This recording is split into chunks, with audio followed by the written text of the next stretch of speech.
Turning back to your weather now with meteorologist Hannah Sheehy. She's taking a look at why some clouds glow with rainbow clouds. I'm excited for this. Yeah, me too. I was really excited to learn about it. We got a picture sent in via Chime In not too long ago of a beautiful cloud that was just full of rainbow colors. Look at that. It's so pretty. Tina Penley sent this in and said it was a rainbow cloud, and I looked into it. It's known as cloud iridescence, and it's really one of those things where you got to be in the right place at the right time, or else we would basically see this very, very often, but it's actually relatively rare.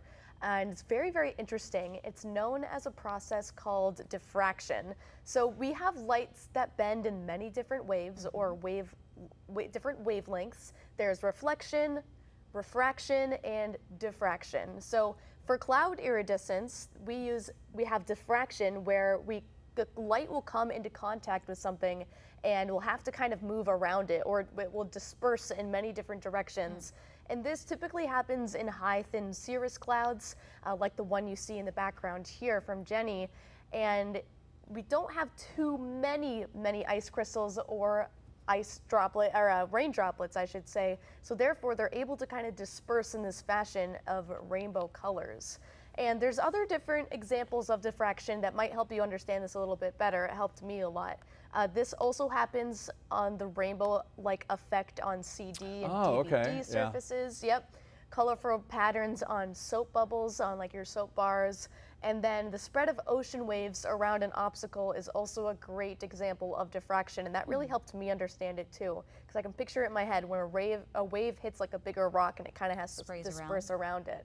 So that's exactly what's happening, but up in the clouds. Here's a picture I took yesterday of a CD we have here in the studio.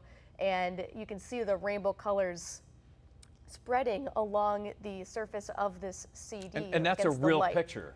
Yep. Yeah. Yep. I took this yesterday with a real CD.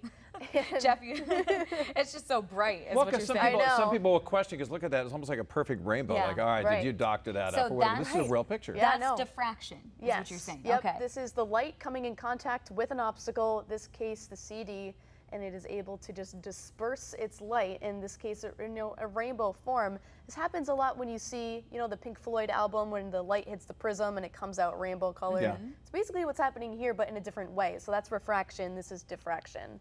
And again, this really only happens in high thin cirrus clouds, but it can also happen in cirrocumulus clouds, which is where I see it most often. I think I've seen this a few times, but again, it's relatively rare. And then this can also happen in altocumulus clouds. These three cloud types typically appear kind of isolated, especially cirrocumulus clouds, and that's why in the previous pictures I showed you, they're kind of standalone clouds with these rainbows moving through them, which makes them so interesting and so rare. The conditions have to be perfect. You also have to be standing at the right angle to see these clouds as well. Another reason you don't see them all the time is because they kind of have to favor the cones in our eyes as well.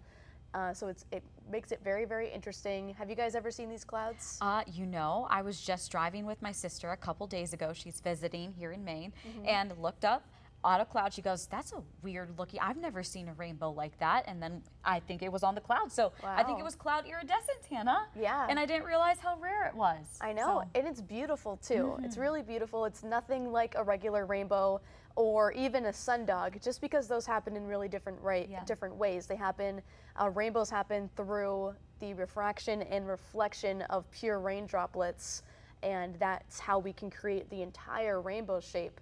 But with diffraction, it spreads across that entire cloud, which makes it just so cool, in my opinion. I've never seen a cloud with a rainbow in it, but I've seen so many times they pulled a CD out and see that rainbow. Yep. And honestly, I've never thought twice about it. I was like, oh, okay, that's cool. But until you started talking about it, and then also gave the comparison to the album cover, which, by the way, that's Dark Side of the Moon from Pink Floyd.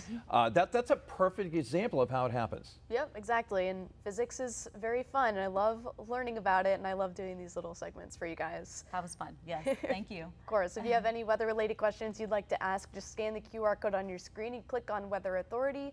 There you can leave us a question or a picture of any cool cloud you see in the atmosphere, like I did this one. Just submit them, and you might see them right here on air. Thanks, Hannah.